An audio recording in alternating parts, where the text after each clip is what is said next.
ये है लाहौर के वली जो अपने इलाके के गरीब गुरबा 300 से जायद लोगों के लिए रोजाना सहरी का इंतजाम करते हैं। लस्सी, चाय, दही, पराठे और मजीद सालन से आने वालों की तवाजा करते हैं।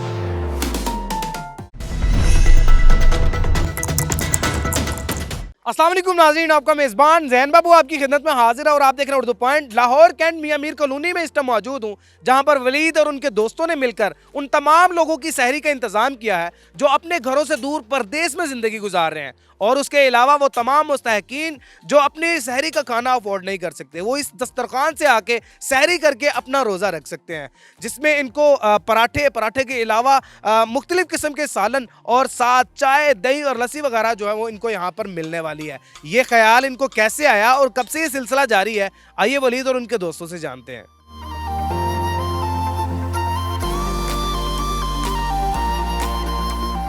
असल में यहाँ पे हमारा जो एरिया ना, यहाँ पे कुछ लेबर जो है ना वो ज़्यादा है, लोग किराएदार ज़्यादा हैं।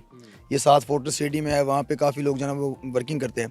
तो हमने ये सोचा, भट्ट साहब का ये आइडिया था, इरफान भट्ट साहब का, तो सोचा ये कि यार इनके लिए कुछ किया जाए जो अपने प्रदेश में आए हुए हैं, घरों से मजदूरी करने आए हैं, तो उनके लिए सोचा था कि बेहतर कर सकें। मतलब जो लोग मतलब सहरी के लिए अपने घरों में नहीं जा सकते, उन लोगों के लिए आपने एक कदम उठाया। जी बिल्कुल, जो दूसरे शहरों से आए हैं। ठीक है। अच्छा, मुझे ये बताएं सर, ये कितने रुपए मालियत का एक दिन का खर्च होता है?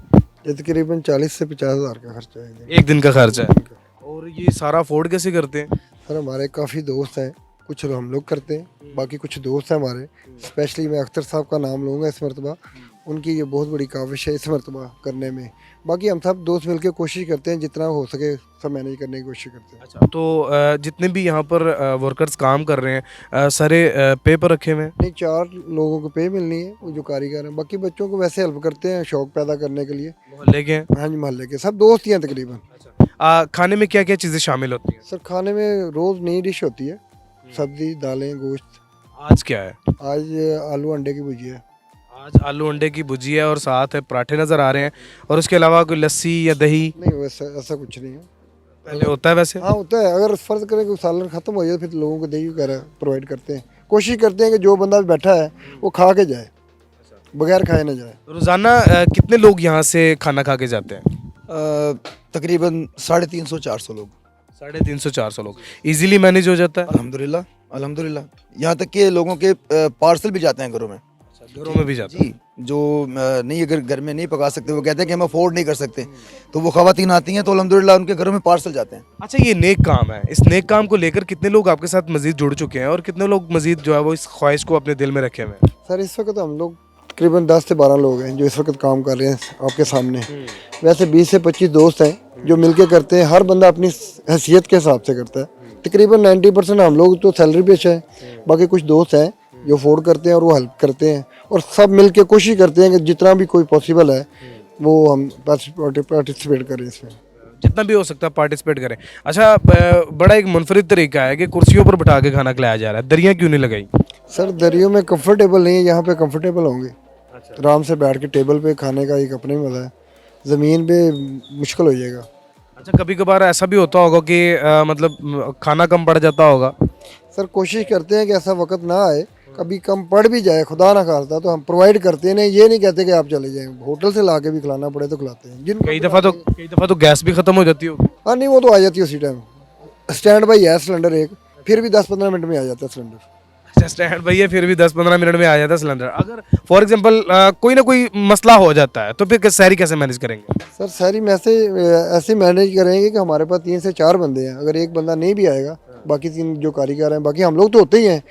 मसला तब होगा जब हमारा कोई कारीगर मिस होगा। स्पेशली ये जो हमारे नवाज शरीफ साहब हैं, ये बड़े कॉम्पिटेंट हैं, 40-40, 50-50 पराठे लगाते हैं। नवाज शरीफ साहब कौन है जी इनमें से? हमारे सर ये कुक जो है, ये जो पराठे लगा रहे हैं, ये पराठे लगा रहे हैं। इनको कितने पैसे जो है वो दे रहे हैं आप? सर ये जो नवाज शरीफ साहब है 50,000 रुपये लेंगे इस मरतबा, इस महीने के पूरे के? जी जी। और जो पेड़े बंदा बना रहा है, बाकी उनके भी सैलरी है 30,000, किसी की 35,000 है। कैसा खाना है? ठीक है सर, ऑर्डर अच्छा है, बहुत अच्छा है, टेस्टी है सर, काफ़ी अच्छा है। काफी अच्छा है जी बहुत अच्छा है सर, कंफर्टेबल फील कर रहे हैं? बहुत अच्छा है सर, बहुत अच्छा है। अमला कैसा है इनका? इनका अच्छा है सर, काफ़ी अमला बहुत अच्छा है सर इनका अमला, शुक्र अल्लाह का, बहुत अच्छा है। खाना कैसा है? बहुत अच्छे ठीक है, जी। कोई नमक मिर्च कम ज्यादा, कोई नहीं, कंफर्टेबल फील कर रहे हैं, सब ठीक ठाक रिस्पेक्ट मिल रही है। जी। अच्छा, इनका अमला कैसा है? अमला बहुत अच्छा है, इखलाक अच्छा है। खाना बहुत अच्छा है और इनका अमला जो है वो भी रिस्पेक्ट देने वाला है। और जितने भी यहाँ पर लोग आके खाना खा रहे हैं उनका कहना यही है कि खाने में किसी भी किस्म का जो है वो नुक्स नहीं है, ना ही कोई कमी है। अगर आप भी इनके साथ पार्टिसिपेट करना चाहते हैं तो आप भी इनके साथ पार्टिसिपेट कर सकते हैं। अपने मेज़बान जैन बाबू को दीजिए इजाज़त। देखते रहिए उर्दू पॉइंट। अल्लाह निगहबान।